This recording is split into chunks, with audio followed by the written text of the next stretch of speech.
श्री स्वामी समर्थ. नवरात्रोत्सव चालू आहे. त्यामधील आज दुसरी माळ म्हणजेच दुसरा दिवस, ज्या दिवशी आपण माता ब्रह्मचारिणीची पूजा करत असतो. या नावावरूनच तिच्या शक्तीची आपल्याला प्रकटता समजते. ब्रह्मा म्हणजे तपश्चर्या आणि चारिणी म्हणजे तपश्चर्या करणारी. देवी ब्रह्मचारिणी तिच्या भक्तांना ज्ञान, बुद्धी आणि आध्यात्मिक शक्तीचा आशीर्वाद देत असते. तिची पूजा केल्यानं जीवनामध्ये निर्णय घेण्याची क्षमता आणि खऱ्या ज्ञानाचा प्रकाश मिळतो. त्यामुळं आज नवरात्रोत्सवामध्ये ब्रह्मचारिणीची पूजा पद्धत, मंत्र, नैवेद्य या सर्व गोष्टींची माहिती आपण आता जाणून घेऊया. त्या अगोदर आपल्या कथासरिता या चॅनेलला सबस्क्राईब करून घ्या. नवरात्रीमध्ये ब्रह्मचारिणीची पूजा केल्यानं मनाला शांती मिळते. त्यांच्या आशीर्वादानं साधकांमध्ये आत्मनियंत्रण आणि चिकाटीचे गुण वाढतात. त्यांचा आशीर्वाद भक्तांना योग्य मार्गावरती चालण्यासाठी आणि आध्यात्मिक प्रगतीसाठी मार्गदर्शन करतो, ज्यामुळं आपल्यामध्ये संयम आणि दृढनिश्चयानं जीवनामधील आव्हानांना सामोरे जाण्यास मदत होते. मंगळ ग्रहावर देवीचं अधिपत्य आहे, त्यामुळे त्यांच्या पूजनानं जीवनामधील सर्व अडचणी दूर होण्यास मदत होत असते. नवरात्रीच्या या दुसऱ्या दिवसाचा शुभ रंग हा लाल आहे, जो रंग उत्कटता आणि प्रेमाचं प्रतीक मानला जातो. त्यामुळे या दिवशी लाल रंगाचे कपडे परिधान करणं हे अत्यंत शुभ मानलं जातं. देवीला लाल रंगाची चुनरी अर्पण करण्यालाही जास्त महत्त्व आहे. लाल रंग परिधान केल्यानं व्यक्तीमध्ये ऊर्जा आणि चैतन्य संचारतं, ज्यामुळं दीर्घायुष्य आणि समृद्धी जीवनासाठी देवीचा आपल्याला आशीर्वाद प्राप्त होत असतो. कोण आहे ब्रह्मचारिणी देवी, ते देखील आपल्याला जाणून घेणं गरजेचं आहे. ब्रह्मचारिणी देवी ही दुर्गेचा दुसरा अवतार असून ती माता पार्वतीचं अविवाहित रूप दर्शवतं. तिचं जीवन कठोर तपस्या आणि निष्ठेचं प्रतीक आहे. भगवान शंकराला पती म्हणून प्राप्त करण्यासाठी तिने हजारो वर्ष कठोर तपश्चर्या केली होती. या काळामध्ये तिनं फुलं, फळं आणि पालेभाज्यांवरती उपजीविका केलेली. एकदा तिनं अन्नपाणी पूर्णपणे सोडून दिलं, तेव्हा तिला अपर्णा असं नाव मिळालं. तिनं केलेल्या कठोर तपश्चर्येमुळेच भगवान शिव त्यांना प्रसन्न झाले आणि तिच्या निष्ठेची परीक्षा घेण्यासाठी ते एका ब्रह्मचार्याच्या रूपामध्ये तिच्यासमोर प्रकट झाले. या घटनेमुळेच तिला ब्रह्मचारिणी हे नाव मिळालं. या रूपामध्ये देवी उघड्या पायांची, उजव्या हातामध्ये जपमाळ आणि डाव्या हातामध्ये कमंडल धारण केलेली आपल्याला दिसून येते. ब्रह्मचारिणी देवी ही त्यांची उपासना करणाऱ्यांना यश आणि विजय मिळवून देते. ब्रह्मचारिणी मातेचं अत्यंत साधं, सशक्त आणि सुंदर असं रूप आहे. पांढऱ्या रंगाचं वस्त्र परिधान केलेली आणि एका हातामध्ये अष्टदलची माळ असणारी आणि दुसऱ्या हातामध्ये कमंडलू असणारी ही माता संपूर्ण सृष्टीच्या ज्ञानाची स्वामिनी मानली जाते. त्यांच्या हातामध्ये असलेली अक्षमाला आणि कमंडलू शास्त्र, तंत्रमंत्र आणि आध्यात्मिक ज्ञानाचं प्रतीक आहे. ही माता खूप शांत स्वभावाची आणि दयाळू आहे. भक्तिभावानं त्यांची पूजा केली जाते आणि ती लोकांना लवकर प्रसन्न होते.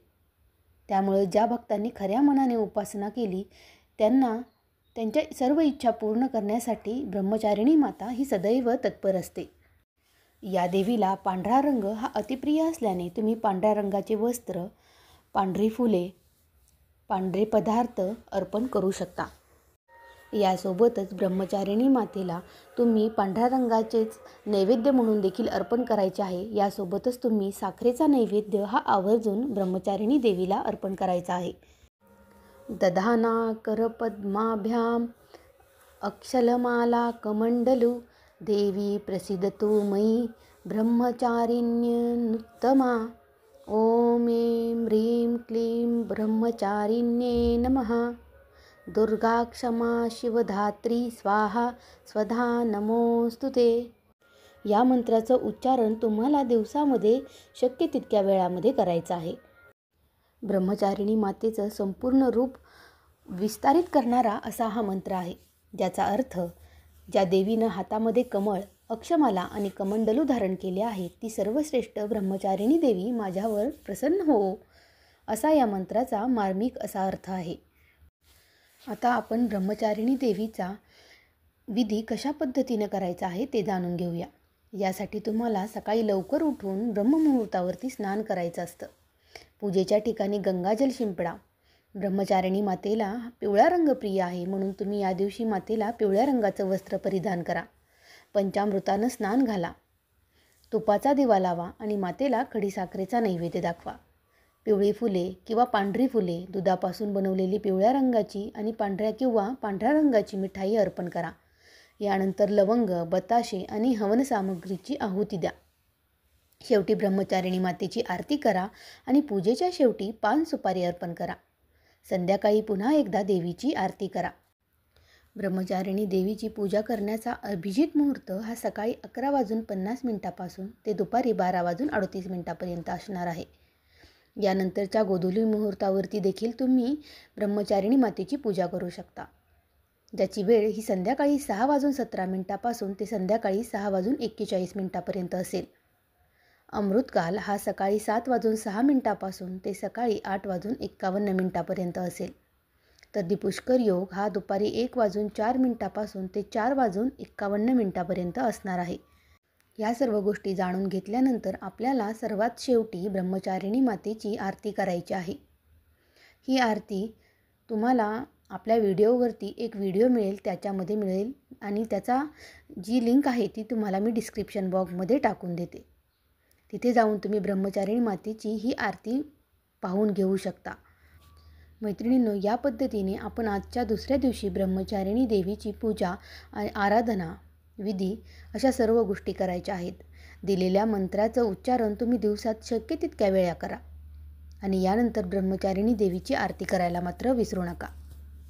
व्हिडिओ कसा वाटला ते देखील मला कमेंट करून नक्की सांगा आणि काही अडचण असेलच तर तुम्ही मला कमेंट करून देखील विचारू शकता.